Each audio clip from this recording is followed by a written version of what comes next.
É gostoso estar louvando e, se eu permitisse, a gente poderia ficar o dia todo aqui. Mas a gente precisa ter um tempo também com a palavra e vamos dar sequência aqui à segunda parte da reunião. É um privilégio para nós podermos estarmos reunidos partindo o pão, né? Embora muitos somos unicamente um pão, um só corpo e participamos do único pão. E é muito gratificante para nós saber que o Senhor nos proporcionou esse momento para estarmos aqui. O Senhor pagou um alto preço pelas nossas vidas. E nós precisamos, de fato, reconhecer isso a cada segundo da nossa vida. E a Ele dar todo louvor, toda adoração, porque Ele merece. Amém? Vamos orar e colocar a segunda parte da reunião diante do Senhor. Chamar o Décio aqui para estar compartilhando a palavra. Os avisos estão comigo. E que nós possamos estar no mesmo espírito, fazendo aquilo que é a vontade do Senhor. Amém? Senhor nosso Deus, nosso Pai, mais uma vez nos curvamos diante de Ti, Senhor, agradecido pelo Seu amor, pela Sua bondade. De fato, o Senhor trata conosco não segundo o que nós merecemos, mas o Senhor trata conosco segundo as Suas misericórdias. Obrigado por essa primeira parte da reunião e queremos também colocar aqui o momento da palavra diante do Senhor. Pedimos a Ti que o Senhor seja com o Teu servo que estará falando e que cada um de nós que estaremos ouvindo a Tua palavra, Senhor, que o Senhor mesmo cumpra o Teu propósito nesta manhã aqui entre nós. Oramos em nome do Senhor Jesus. Amém. Desce.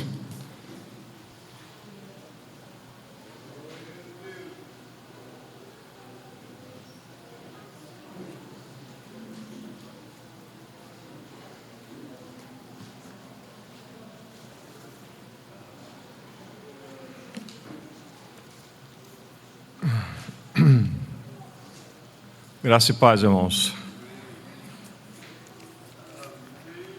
Como diz o irmão Frank, vocês estão aí?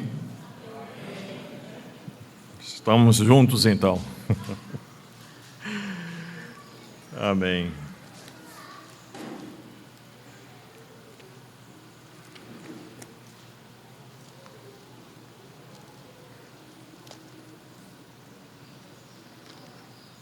Tudo bem. Vamos lá. Senhor, nosso Deus e Pai, apresentamos esse tempo ao Senhor, reconhecendo que sem a pessoa do Teu Filho nós não podemos fazer nada, Senhor. Por isso pedimos que o Senhor nos ajude, nos subjugue a Ti mesmo e nos conduza segundo o Teu Santo Espírito. Nossas pretensões nós lançamos aos Teus pés, reconhecendo, Senhor, a Tua bondade, a Sua misericórdia, e como acabamos de orar, o Senhor não nos trata segundo o que merecemos. Se nos tratasse dessa maneira, nem aqui nós estávamos, Senhor. Mas muito obrigado pela Sua bondade, pela Sua misericórdia e por muitas demonstrações do Seu amor para conosco. No nome do Senhor Jesus. Amém. Irmãos, queria ler com vocês João.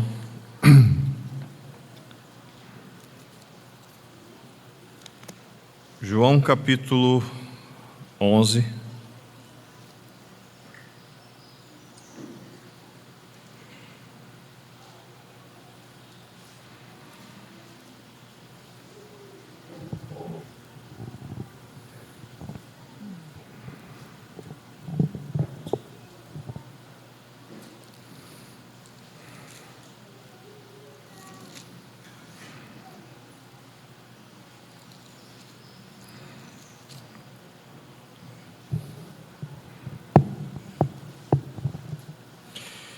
E introduzir falando aquilo que já temos falado no livro de Marcos, capítulo 11, que o Senhor mesmo falou que a minha casa seria chamada casa de oração, mas vós a transformastes. Isso especificamente ele está falando para os fariseus, para os saduceus, dos herodianos, e também aqueles sacerdotes comprometidos com o pecado, e os escribas também, escribas dos fariseus, como alguns textos faz questão de salientar. Então, a casa do Senhor deveria ser uma casa de relacionamento, porque casa de oração ali nada mais é do que, traduzindo, podemos assim dizer, para dentro do nosso entendimento, uma casa de relacionamento. Porque quando você tem uma casa, e já vimos que a casa do Senhor somos nós mesmos, somos templos do Espírito Santo, e o nosso corpo entendeu? É templo, faz parte desse templo, desde o nosso espírito, nossa alma e nosso corpo, constitui o templo do Espírito Santo. Nosso espírito, o Santo dos Santos, onde o Senhor habita, onde o Senhor veio, entendeu? Fazendo regeneração, habitação, santificação e nos levando a experimentar tudo que é dele. Na nossa alma, como diz a palavra lá em Efésios, ora para que nós sejamos fortalecidos com poder mediante o seu Espírito no homem interior e assim do Espírito cheio da pessoa do Senhor, e assim habite Cristo nos vossos corações. E corações tem a ver com consciência, mente, emoção e vontade. E o nosso corpo, somos templos do Espírito Santo. O Senhor quer se mover em nosso interior de tal maneira que desde o nosso espírito e toda a nossa alma e nosso corpo sejamos uma expressão da pessoa do Senhor. Então o Senhor disse ali na figura do templo que nós seríamos chamados casa de oração, mas foi transformado num covil de salteadores, que são ladrões específicos que roubam à beira do caminho. Mas o desejo do Senhor continua, porque o seu interesse tem a ver com a eternidade e com o seu propósito eterno. Seu propósito não muda. Então, quando nós temos a nós mesmos, quando nós nos olhamos no espelho dia após dia, uns arrancam um fio aqui, outros arrancam um fio cá, entendeu? Estica, puxa, vai para um lado e para o outro. O Senhor quer esse templo. O Senhor quer esse templo para a sua expressão. Mas como é que nós podemos expressar o Senhor, se não se nos relacionarmos com a pessoa dele? E já temos falado que oração não é apenas no sentido de nós orarmos e não termos retorno da parte do Senhor. É um sentido de que quando oramos, nós precisamos levar em conta que muitas coisas e muitos detalhes são colocados para que a gente possa receber a oração da parte do Senhor. Não é apenas orarmos e a nossa vida está do jeito que está e tudo bem, o Senhor vai nos responder. Não. Há princípios espirituais para que o Senhor possa nos responder com relação a esse relacionamento. Por exemplo, o Senhor diz assim: quem me ama, o que é que faz? Guarda a minha palavra. Mas quem guarda a palavra do Senhor, o Senhor diz assim: eu me manifestarei a Ele. Se nós o amamos, se nós dizemos que amamos e não guardamos a sua palavra, o Senhor não pode se relacionar conosco. Apesar de sermos cristãos, apesar de sermos habitados pelo Espírito Santo, se quebramos a palavra de Deus, se permanecemos nos nossos pecados ou permanecemos na nossa vida egocentrada, como nós falamos na semana passada, Deus não pode falar ao nosso coração, porque somente um pode habitar no trono da nossa vida, e esse não somos nós, tem que ser a própria pessoa do Senhor, porque desde o interior, do mais interior da nossa vida, se o Senhor lá reside, Ele reside, isso pela fé nós o recebemos, e o Espírito Santo é um selo de Deus que nós somos dele, mas se Ele estar no nosso interior, então deve haver evidências dessa habitação, evidências daquilo que o Senhor está fazendo, de maneira que gradativamente, mente, emoção e vontade vão cedendo ao Espírito Santo e à palavra de Deus, e vamos sendo conformados à sua imagem, de glória em glória, a imagem do Senhor, pelo Espírito, pela palavra, pelas tribulações, pelas circunstâncias, pela obra da cruz em nossas vidas, vai sendo Cristo formado em cada um de nós, para que nós sejamos uma expressão daquilo que Ele é, entendeu? O nosso corpo possa expressá-lo na nossa maneira de vestir, na nossa maneira de falar, na nossa maneira de planejar, na nossa maneira de articular, na nossa maneira de meditar. O Senhor tem interesse de estar em tudo, nada tem que ficar fora, tudo tem que pertencer à pessoa do Senhor, e para isso o Senhor disse que minha casa será chamada casa de oração, casa de relacionamento. Já temos falado de Betânia, que os irmãos já sabem o significado, que é casa de figos ou casa de frutos. O Senhor saindo de Jerusalém, e depois passando por Betânia, e saindo de Betânia teve fome, e quando o Senhor avistou aquela figueira, um tipo da nação de Israel, o Senhor amaldiçoou aquela figueira porque tinha apenas aparência, mas não tinha realidade. Os dias que vivemos, irmãos, são dias de muita aparência, mas pouca realidade. Quando nós vemos realidade, o cheiro da realidade inunda o ambiente. O cheiro da realidade inunda nossa casa. O cheiro da realidade inunda nossos relacionamentos. O cheiro da realidade inunda aquele que fala, como também aquele que ouve. Inunda o nosso serviço e nós temos o quê? O bom perfume de Cristo sendo manifestado em nossas vidas. Então, isso que o Senhor deseja, relacionamento. Então, quando nós chegamos em Betânia, que é a casa dos figos, que é a casa dos frutos, é a casa dos pobres, nós temos uma Marta que serve, que critica a sua irmã Maria, e geralmente é assim, os que servem, entendeu? Gosta de criticar aqueles que não servem ou não servem da maneira que ele está servindo. Já temos falado que os evangelistas batem de frente com os mestres batem de frente com os profetas batem de frente com os pastores, e os pastores acabam batendo de frente com os apóstolos. Os apóstolos, assim, temos que sair, mas sair tem a ver com Deus se mover para que possamos sair. Não tem a ver apenas de simplesmente eu quero sair e fazer a obra lá fora. Não. Porque podemos fazer muitas coisas sem o Senhor estar. Podemos profetizar, sim, podemos profetizar, falar de coisas grandiosas, mas precisa do mestre para poder retalhar toda essa palavra, não retaliar, mas colocar em detalhes aquela palavra para poder servir para aqueles irmãos, desde os mais novos. E aí tem aquele trabalho do pastor, o pastor diz assim, mas tem que falar a palavra, mas tem que ir lá visitar, tem que cuidar, tem que fazer isso, tem que fazer aquilo. E aí o que é que vai acontecendo? O serviço de cada um vai sendo ajustado. Marta representa todos aqueles que servem na casa do Senhor, independente de qual seja o assunto. Mas todo serviço na casa de Deus precisa ser ajustado. Todo. Não existe um irmão sequer ou irmã sequer na casa de Deus que não precise de ajuste. Inclusive esse que está falando para vocês. Porque se não formos ajustados, nosso serviço não pode ser, irmãos, de maneira nenhuma, podemos assim dizer, integral, um serviço que agrade o coração do Senhor.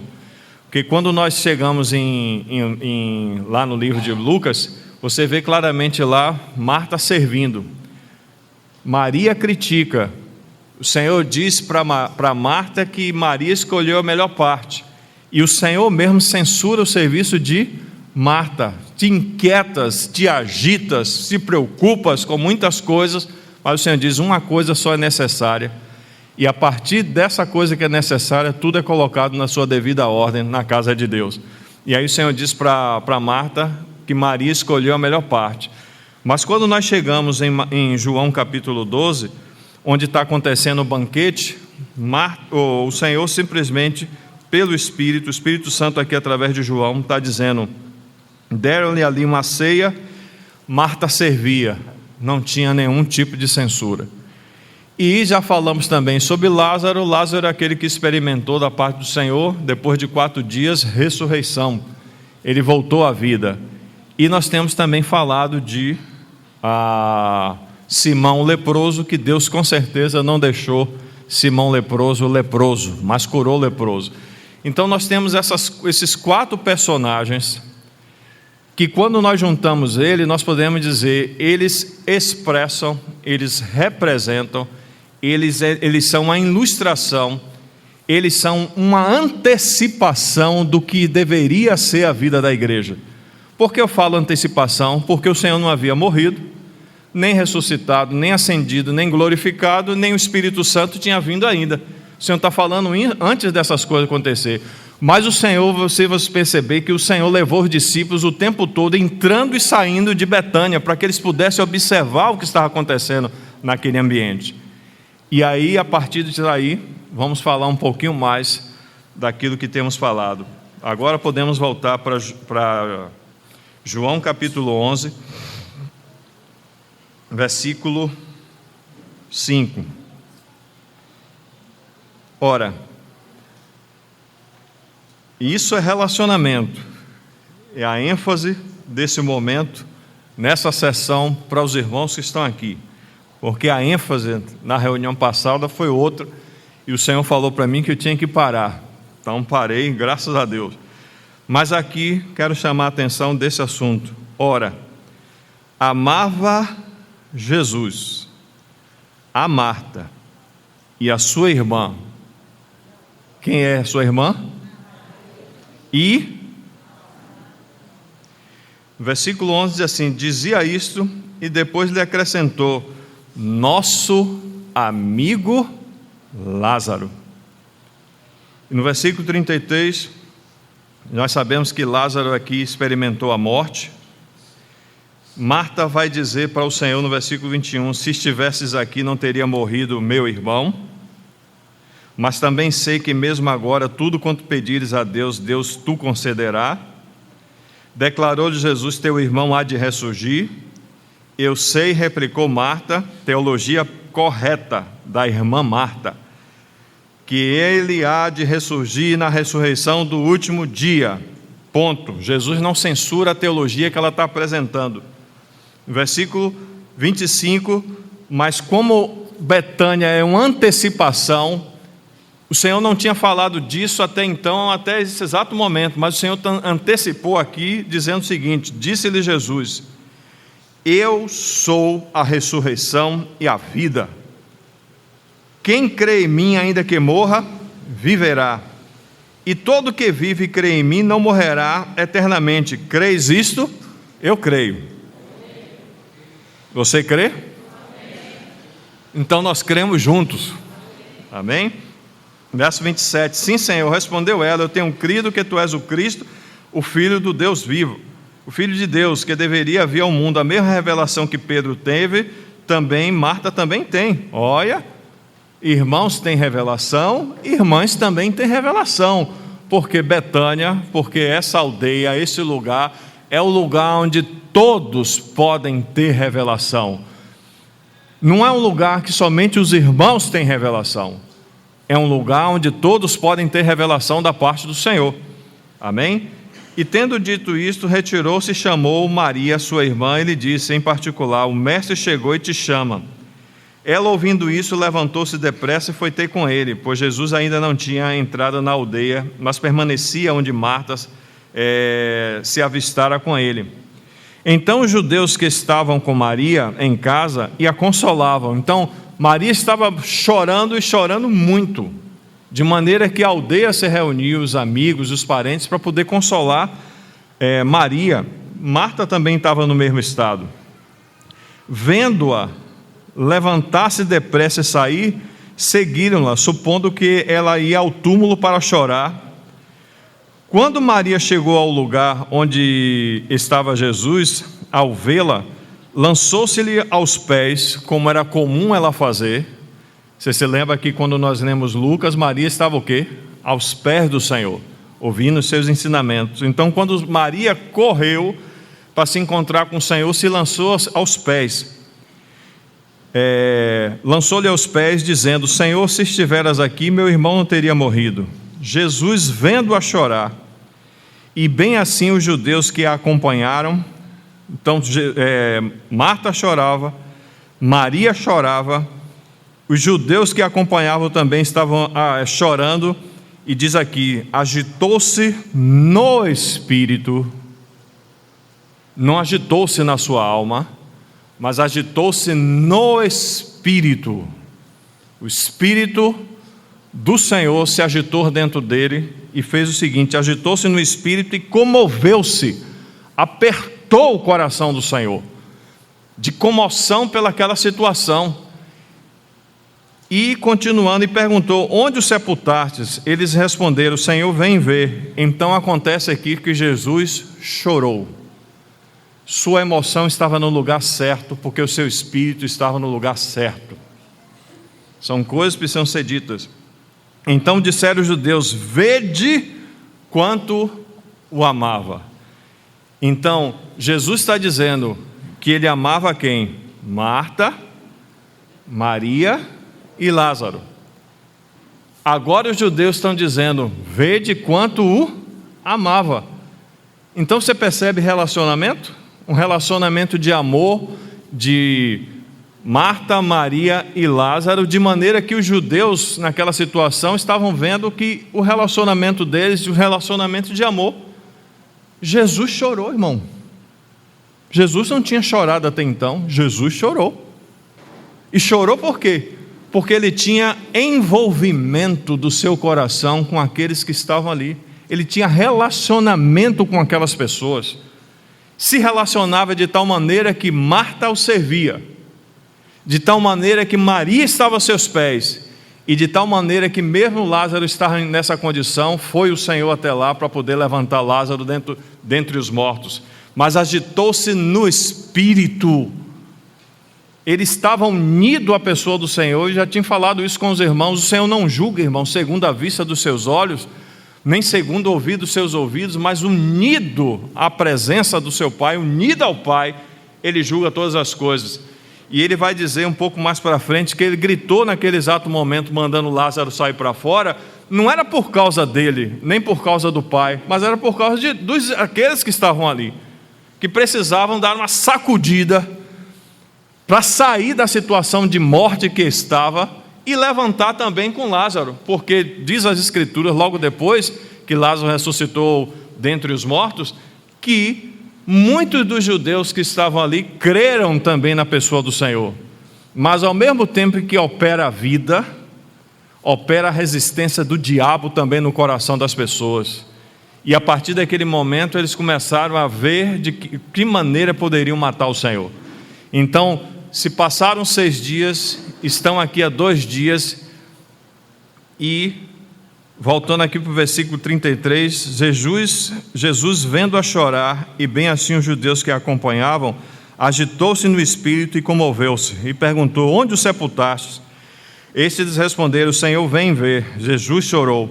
Então disseram os judeus: vede quanto o amava. Mas alguns objetaram: não podia ele que abriu os olhos aos cegos fazer com que não morresse?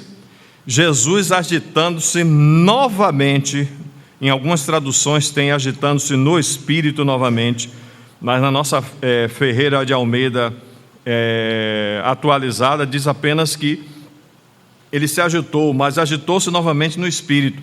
Encaminhou-se para o túmulo em uma gruta, a cuja entrada tinha posto uma pedra. Então ordenou Jesus: tirai a pedra.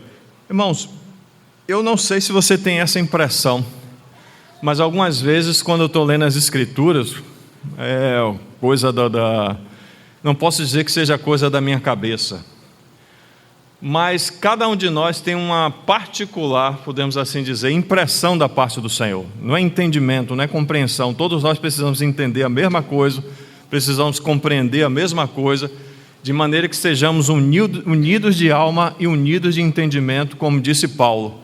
Mas as impressões, elas são diferentes. Quando eu estou lendo esse texto aqui, e estou vendo esse quadro, Marta chorava, Maria chorava, estavam quase que desesperadas. Se o Senhor estivesse aqui, não teria acontecido. O que é que você cantaria naquele exato momento? Já pensou nisso? Algumas vezes nós desprezamos algumas coisas que estão aí fora, né?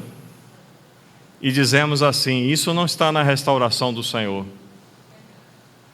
Mas precisamos dizer: se está no coração de Deus, precisamos ver com os olhos que não estão na restauração do Senhor. Precisamos ver com os olhos de Deus. Precisamos ver que o nosso Senhor não está limitado a nós. E Ele tem canções específicas, irmãos, para atingir corações específicos. E o Senhor, aqui, nessa situação, eu cantaria dessa maneira. O que é que ocorre desse relacionamento de amor, de amizade, nosso amigo Lázaro? O Senhor não diz nem que ele morre, Ele diz que ele está dormindo. Esse relacionamento de amor, irmãos, precisa produzir algo dentro de nós, precisa produzir algo mais do que está sendo produzido ali. Então Marta servia, Maria estava quedada aos pés do Senhor, Lázaro foi ressuscitado, e o nosso irmão Simão leproso não era mais leproso. Simão leproso é apenas para nós lembrarmos da nossa condição anterior e temos muitos versículos nas Escrituras que podem comprovar isso. Não está falando de recordação de pecados, como fazia no Velho Testamento. Era necessário recordar os pecados. No Velho Testamento era dessa maneira. Mas agora que estamos em Cristo, nós temos, irmãos, por excelência o sangue de Cristo, o sangue de Jesus, o Filho de Deus, que nos purifica de todos os nossos pecados.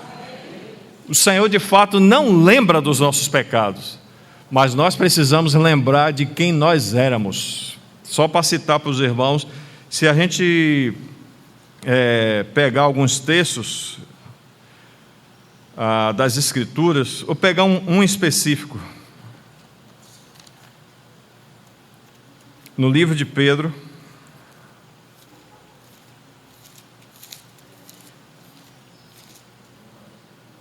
no 2 Pedro capítulo 1,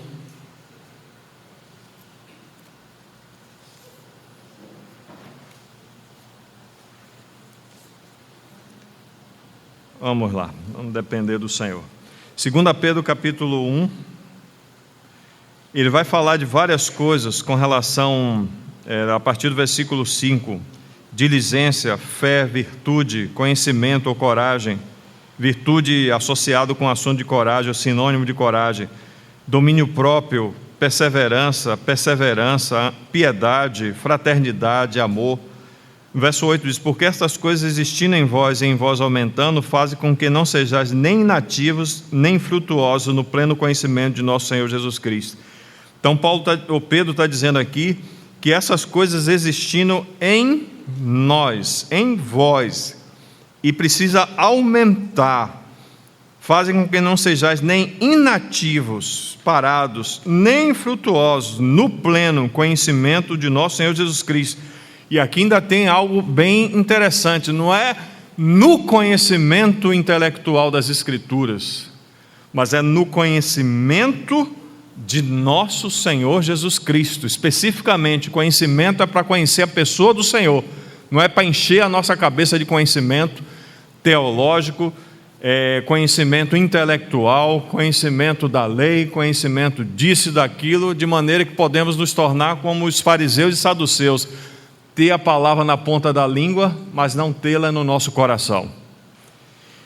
Verso 9: pois aquele a quem estas coisas não estão presentes é cego, vendo só o que está perto, esquecido, não é eu que estou falando, mas é a palavra que diz, esquecido dos seus pecados, ou da purificação dos pecados de outrora.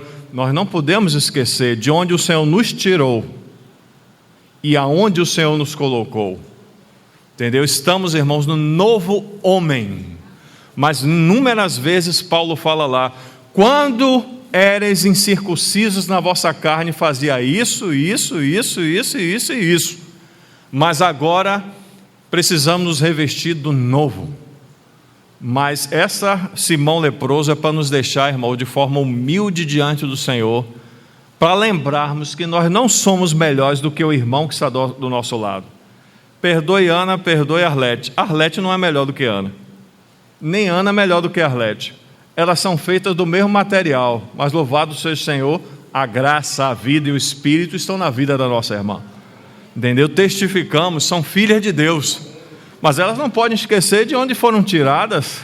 Eu não posso esquecer de onde eu fui tirado, entendeu? Mas aí o Senhor está nesse relacionamento. Aí o que é que acontece? Ainda tenho 20 minutos. Esse relacionamento de amor, esse relacionamento com a pessoa do Senhor, o Senhor os amava e eles amavam a pessoa do Senhor. Como é que eles estão dizendo que amava a pessoa do Senhor? Servindo, estando aos pés, ouvindo a sua palavra, estando reunidos, dando testemunho da vida, do poder, que nós precisamos, irmãos, ser, como o Senhor disse, errais não conhecendo nem as Escrituras, nem o poder de Deus. Então temos que ser um povo que precisamos dizer ao Senhor: Senhor, conhecimento das Escrituras eu tenho tido, mas Senhor, eu quero experimentar poder do Espírito Santo. Não um poder que não seja do Espírito Santo. Não quero poder da minha carne, não, nem da minha alma, porque a alma imita também o Espírito Santo. Precisamos, irmãos, ter poder do Espírito Santo. Poder, sabe para quê?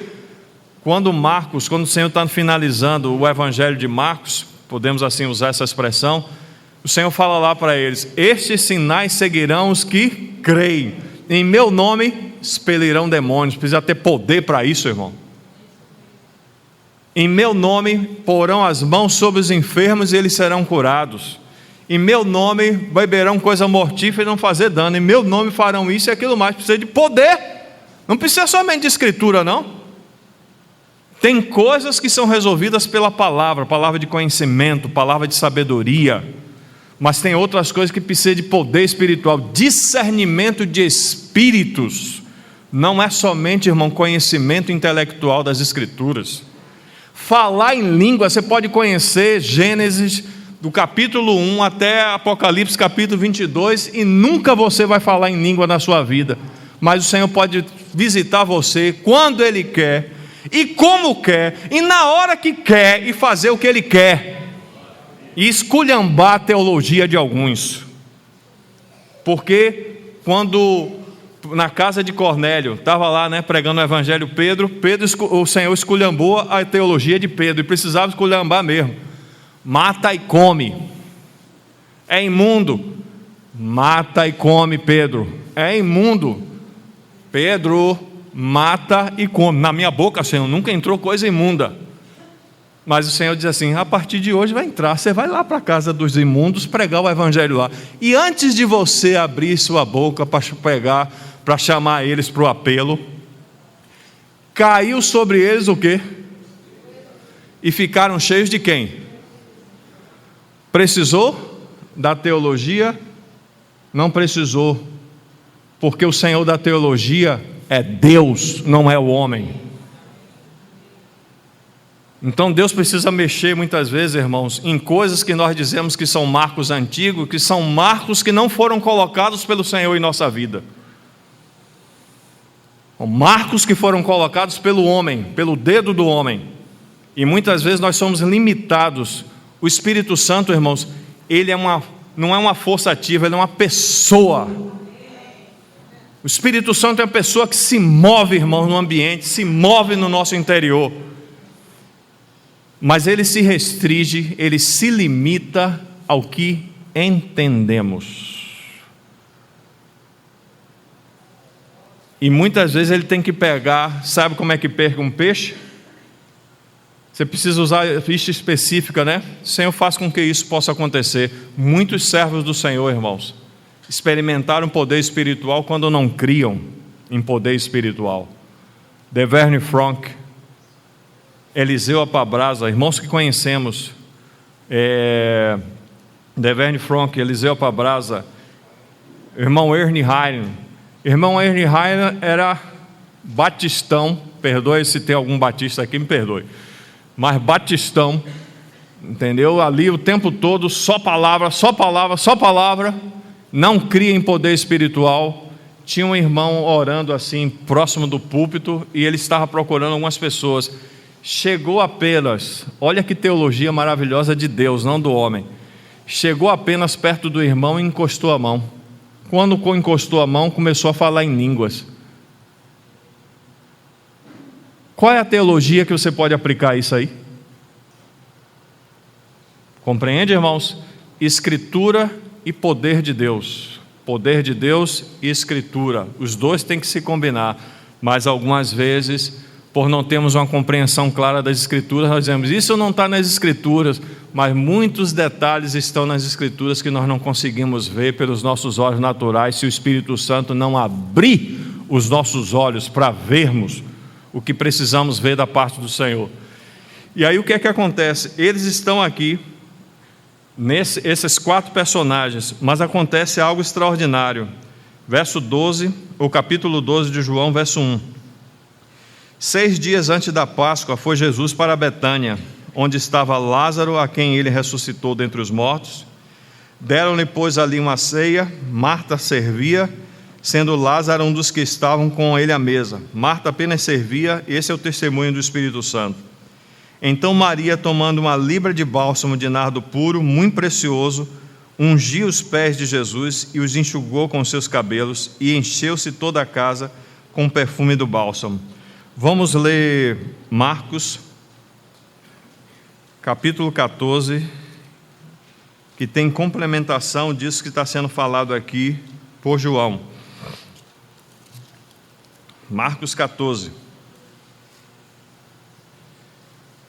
verso 1. Então, João fala de 6 dias, é como estava falando com o irmão mais cedo, mas aí se passaram 4 dias, desde que ele chegou em Betânia, e aqui mais especificamente, dali a 2 dias, Marcos 14, verso 1, dali a 2 dias era Páscoa e a festa dos pães asmos, e os principais sacerdotes e os escribas procuravam como prenderiam a traição e matariam, pois diziam: não durante a festa, para que não haja tumulto entre vós. Estando ele, Cristo, o Senhor Jesus Cristo, em Betânia, reclinado à mesa, preste bem, irmãos, atenção nessa expressão, reclinado à mesa, em casa de Simão, o leproso, veio uma mulher trazendo um vaso de alabastro com preciosíssimo perfume. João diz que é quem? Maria. Veio uma mulher, aqui diz que é uma mulher, veio uma mulher trazendo um vaso de alabastro com preciosíssimo perfume de nardo puro, e quebrando o alabastro, derramou o bálsamo sobre a cabeça de Jesus. Aqui fala que derramou sobre os pés, enxugou com os cabelos, né? Em João. Aqui em Marcos diz que foi derramado na sua cabeça. Aí eles se indignaram, porque o perfume poderia ser vendido por mais de 300 denários, mas isso aí, eles tinham outras intenções. Algumas vezes nós fazemos isso, irmão. Algumas vezes nós fazemos esse tipo de coisa. Você está vendo o irmão ali se consagrando, se dedicando à pessoa do Senhor. O Senhor tem dado carga ao coração dele. Aí vem o diabo e sopra no nosso ouvido: é o crentão, é melhor do que os outros. E algumas vezes nós citamos até o nome das pessoas, que eu não vou citar. Mas aí nós criticamos aquilo que está sendo feito pelo Espírito Santo no meio dos irmãos. E o nosso adversário, irmãos, ele gosta de fazer caricatura. Se a orelha é grande, como a minha, então fica maior ainda. Se o nariz é grande, como o meu, fica maior ainda. Se é careca, diz assim, é calvo, mas aí chega lá no ouvido, não tem cabelo nenhum. Não é assim que nós fazemos? E é interessante, o Senhor segue com quem Ele deu luz, e a gente fica, irmão. Porque aqui quem foi que criticou? Judas Iscariotes, Judas Iscariotes comprometeu a percepção dos outros, os outros foram na opinião de Judas Iscariotes. Compreende? Então tenhamos cuidado. Você está vendo Deus fazendo alguma coisa? Cuidado até, você está vendo o irmão sofrendo? Bata na boca, para que o próximo não seja você. Muitas vezes nós falamos de forma legalista e falamos de forma irreverente e inconsequente. Eu sabia que não era nada disso, mas agora está vivendo isso aí. Então pode ter certeza que você vai ser o próximo, caso você não se arrependa das suas palavras. E aí o que é que acontece? Estava ali aquela atmosfera, verso 7, porque os pobres sempre o tendes convosco, e quando quiserdes, podes fazer-lhes bem. Mas olha essa expressão que o Espírito Santo faz questão de citar aqui por boca de Marcos: mas a mim nem sempre me tendes. Por que o Senhor está falando essas palavras? Porque o Senhor está falando para nós desde o Antigo Testamento. O Senhor está falando para nós o seguinte, que nós precisamos buscá-lo para achá-lo. Você se lembra desse versículo? Buscar-me-eis e me achareis, quando o quê? Me buscardes de todo o vosso coração. Essa irmã aqui, ela tinha todo o seu coração nele. Mas o Senhor está dizendo aqui, nem sempre me tendes.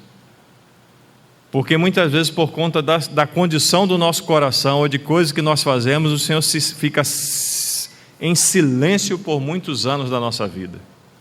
E o Senhor não fala nada ao nosso coração, o que temos ouvido é apenas dos outros. Mas nem o psil de Jesus nós estamos ouvindo. E muitas vezes agimos de forma soberba. Isso é para mim e para qualquer um, irmãos. O Senhor nos ajude. Verso 7, porque os pobres sempre o tendes convosco, e quando quiserdes, podeis fazer-lhe bem, mas a mim nem sempre me tendes. Verso 8, ela fez o que pôde, antecipou-se a ungir-me para a sepultura. Irmãos, o que estava movendo aqui o coração de Maria, Maria cresceu tanto espiritualmente, Maria avançou tanto espiritualmente na vida dela, ela já estava numa condição de estar aos pés do Senhor, ouvindo os seus ensinamentos. E à medida que estamos ouvindo a palavra de Deus, o próprio Paulo, lá em Romanos capítulo 10, diz o seguinte, que a fé, ela vem pelo ouvir, e o ouvir a palavra de Deus. Lá no livro de Hebreus diz claramente que a palavra de Deus, ela é viva e eficaz. Você não precisa colocar vida na palavra de Deus. Se você pegar um texto aqui, como tem muitos exemplos na história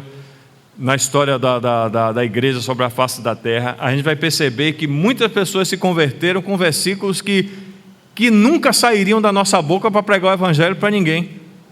Algumas pessoas simplesmente se converteram quando apenas o menor texto que tem nas escrituras, Jesus chorou, se converteu. Algumas pessoas se converteram assim, e aquela mulher só tinha aquelas 2 moedas e depositou no gasofilácio. Creu. Nas escrituras tem aqui, Jesus passou e disse para Mateus, olha, a teologia de Deus é dessa e dessa maneira. O que é que Jesus falou para Mateus? Você seguiria Jesus por esse texto? Eu não. Eu precisei de uma exposição. Eu comecei a ouvir o evangelho em fevereiro, terminei de ouvir o evangelho em setembro. Então todos esses meses eu ouvi o evangelho quase todos os dias, e aí ficava sendo confrontado, e será que é isso mesmo? Será que é isso mesmo? Será que é isso mesmo? E interessante, a palavra que me ganhou não foi a palavra que eu ouvi de quem estava pregando. A palavra que me ganhou foi, não tenho dúvida, o Espírito Santo falou ao meu ouvido, dizendo assim, calcule o preço. Eu fiquei assim, oxe, quem falou? Eu não estou ouvindo isso. Eu tive essa impressão, quem falou, não estou ouvindo isso. Mas aquela palavra, calcule o preço, tempos depois, meses depois, lendo as escrituras, fui ver que tem que calcular o preço. E foi essa palavra que me salvou. Você compreende? Deus não está, irmão, limitado a nós. Coloque isso na sua cabeça, na sua cachola, entendeu? Nos seus arcabouços aí, coloque isso nos seus parâmetros. Deus não está limitado a nós. Porque Deus é Deus. E aí, o que Maria fez? Maria agarrou a oportunidade, irmão, se antecipou, ungiu o Senhor, e no próprio texto de Marcos, não, eu acho que Mateus, no texto de Mateus vai dizer que todo o corpo do Senhor ele foi ungido. Só para colocar para os irmãos, Mateus capítulo 26, no verso 12, diz assim, pois derramando esse perfume sobre o meu corpo, ela o fez para o meu sepultamento. Então o que é que Maria fez? Temos 10 minutos para concluir o assunto. O que é que Maria fez? Maria ouviu a palavra de Deus, aquedada aos pés do Senhor, com o coração correto. A palavra de Deus lidou com o coração de Maria e levou Maria a ter uma atitude de fé diante do Senhor. E essa atitude de fé mexeu com alguma coisa do interior de Maria, que só a palavra de Deus pode fazer. Maria, irmãos, estava reservando aquele vaso de alabastro, de nardo preciosíssimo, que custava 300 denários, o salário do trabalhador de 1 ano. Ela estava guardando aquele vaso de alabastro para suas noites de núpcias. Ela ia derramar aquele perfume caríssimo sobre o seu leito. e aquele leito, e aquele quarto, e aquele ambiente ia se encher daquela fragrância, daquele perfume. E aqui esse perfume representa claramente a vida de Cristo sendo derramado. O nardo, o verdadeiro nardo esmagado é o Senhor Jesus Cristo. Então ela estava preparando aquele nardo para quê? Para a sua noite de núpcias, para o amor da sua vida. Talvez ela já tivesse alguém no seu coração, já tinha alguma pretensão. Talvez sim, talvez não. Talvez ela já tivesse sido dada pelos seus pais, um compromisso, alguma coisa assim. Talvez. Mas a experiência dela com a pessoa do Senhor foi tão contundente, tão tremenda, que o que ela tinha de mais precioso, o que ela amava no seu coração, ela diz: vou derramar sobre ele. Porque ela encontrou, irmãos, de fato o amado de sua alma. E aquele amado, ele não é comparado a homem nenhum. Pode ser o homem mais gentil que existe sobre a face da terra, pode ser uma pessoa de caráter, responsável, honesto, que ame sua mulher como precisa amar, mas não pode ser comparado à pessoa do Senhor. Nada, nem ninguém pode ser comparado à pessoa do Senhor. E os olhos de Maria viram isso, irmãos. Viram o que os outros não viram, nem o que os discípulos tinham visto até então. E o que é que ela fez? Duas coisas são importantes aqui. Ela ungiu o Senhor da cabeça aos pés. Começando pela cabeça, o Senhor disse que ungiu o meu corpo. O Senhor mesmo dá testemunho, ungiu o meu corpo, ungiu os pés, enxugou os pés do Senhor com seus cabelos. Mas uma coisa ela fez também, depois de derramar, ela quebrou o vaso de alabastro. O que é que o Espírito Santo está dizendo para nós quando ele tem quebrado o vaso de alabastro? O Espírito Santo está dizendo para nós que o que ela tinha de mais precioso foi derramado, e ela não ia mais ajuntar nada para ninguém, porque o que ela tinha de mais precioso ela derramou para aquele que é mais precioso de todos, nosso Senhor Jesus Cristo. E derramando, irmãos, ela se antecipou para o sepultamento do Senhor. Mas ao fazer isso, Maria cumpriu uma profecia que está no livro de Cantares. Vamos dar uma lida lá em Cantares, capítulo 1.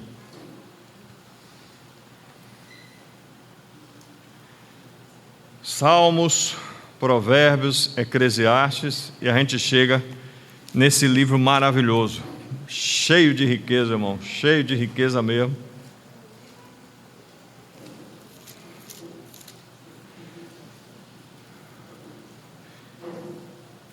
Cântico dos Cânticos, ou Cantar de Salomão. Novamente é o Cantar dos Cantares. Canções, melodias, doçura, música. Eu não sei se algumas vezes me dá eu acho que deve ter um parafuso a menos também em mim. Eu tenho que chegar a essa conclusão, irmão. Entendeu? Eu acho que em vocês não, mas em mim eu tenho que dizer, de vez em quando tem um parafuso a menos. Tem horas que você ouve uma música na reunião que você diz assim: oh, essa música está saindo de onde? Já teve essa experiência? E dá vontade, irmãos. É uma coisa assim como se fosse uma valsa, como se você estivesse sendo movido. Aí dá vontade, irmãos, de sair do seu lugar, e dançar, e bailar, entendeu? E ser livre, não estar preso a nada, porque onde o Espírito do Senhor está, aí há liberdade. Liberdade do Espírito, não é liberdade da carne. Liberdade do Espírito Santo. Então, quando alguns são movidos pelo Espírito Santo, não é para poder imitar, irmãos, a experiência de alguns se embola pelo chão. Deixa ele se embolar. Mas eu que não vou fazer, eu não vou me embolar. Outros começam a pular e pular e pular e pular. Deixa ele pular, irmão. Deixa ele pular. Mas dá vontade de bailar. Você ouve aquela canção maravilhosa. É uma canção tão doce, tão maravilhosa, que você diz assim: meu Deus, o que é que está acontecendo aqui no interior? Você vai para um lado e você vai para o outro. E parece que o Espírito Santo pega em sua mão e diz: venha dançar com o Senhor. E aqui no livro de Cantares diz assim: Cântico dos Cânticos de Salomão, verso 2: beija-me com os beijos da tua boca. Isso é intimidade. E Maria recebeu essa intimidade da parte do Senhor. Se tinha uma pessoa, irmão, que poderíamos dizer que conhecia o Senhor, era Maria. E o Senhor conhecia também bem Maria. Beija-me com os beijos da tua boca. Maria descobriu que melhor é o teu amor do que o vinho. Suave é o aroma dos teus ungüentos. Como unguento derramado é o teu nome. Por isso as donzelas te amam. Por que nós podemos dizer que nós amamos o Senhor? Você se lembra? Por que, irmão, nós podemos dizer que nós amamos o Senhor? Por quê? Ele nos amou primeiro. Não foi Betânia que chamou ele para entrar na aldeia, foi ele que se ofereceu para entrar em Betânia. Lá ele foi hospedado, lá ele foi alimentado, lá ele foi guardado, lá ele foi honrado, lá ele foi glorificado. A vida se manifestou ali. Mas não fica somente aqui. Como unguento derramado é o teu nome, por isso as donzelas te amam. Agora olhe a oração da Sulamita, falando para o rei, o Salomão: leva-me após ti. Não foi isso que Maria fez? Maria foi após o Senhor. Apressemo-lo.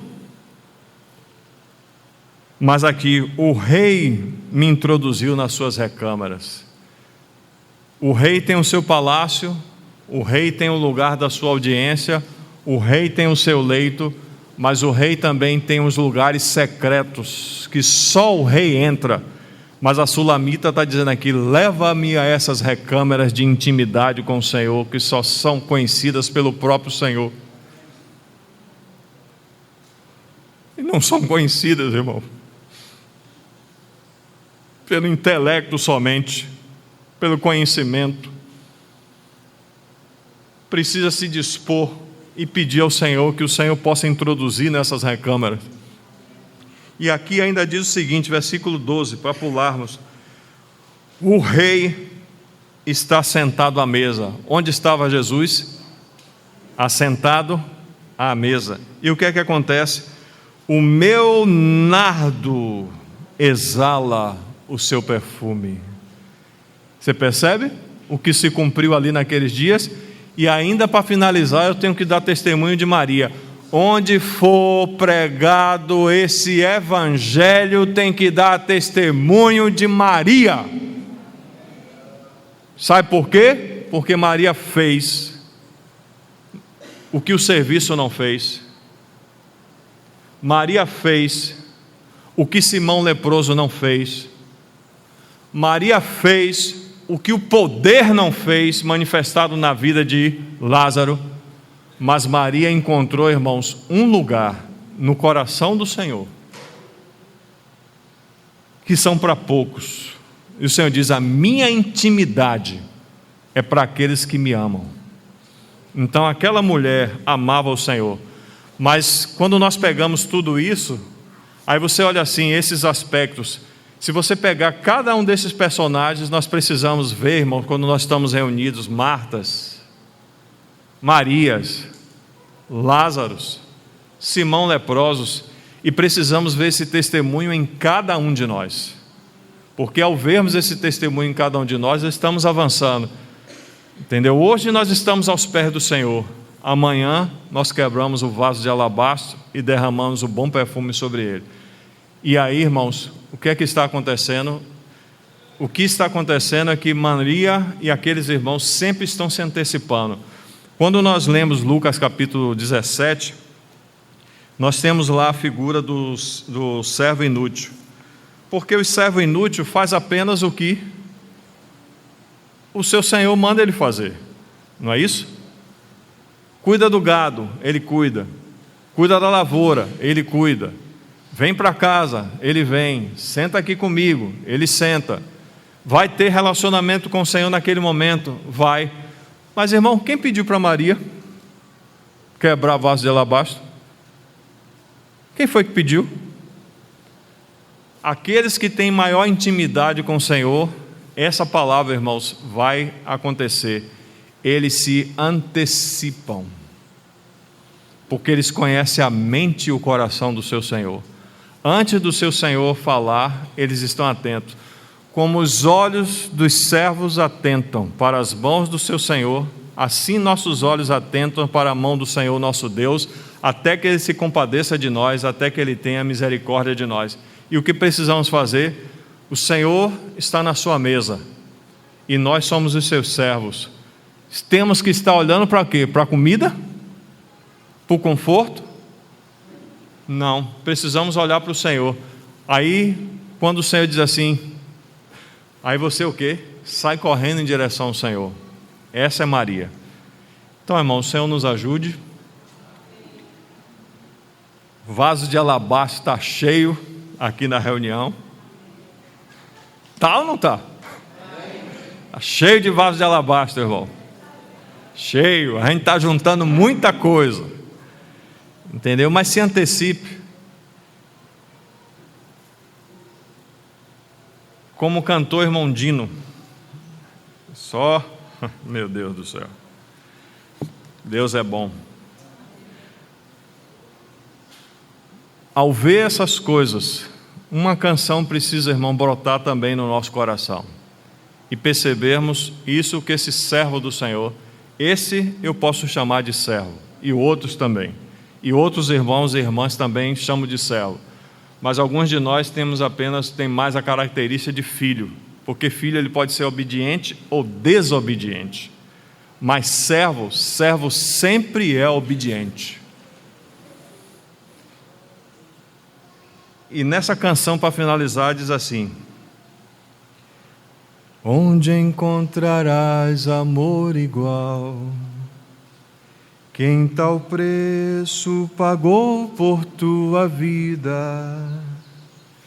Como o Senhor Jesus, ninguém te amou, sublime enamorado de ti.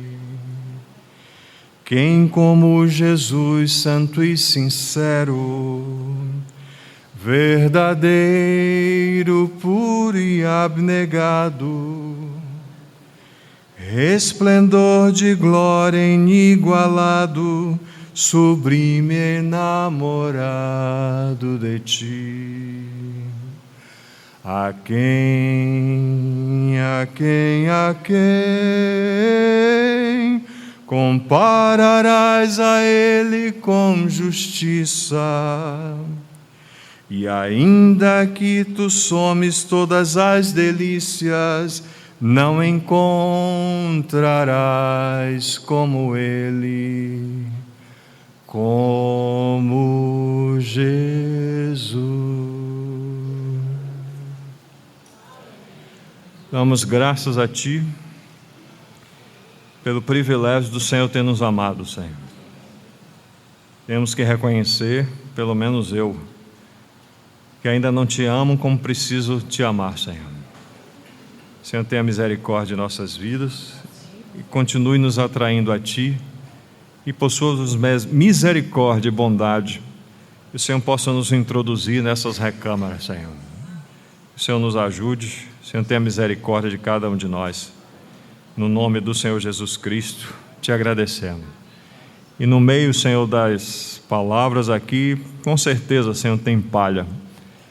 Senhor, me purifique dessa palha e purifique os irmãos também, mas apenas o grão cheio na espiga, seja o pão, seja o grão desfrutado, Senhor. No nome do Senhor Jesus, Te agradecemos.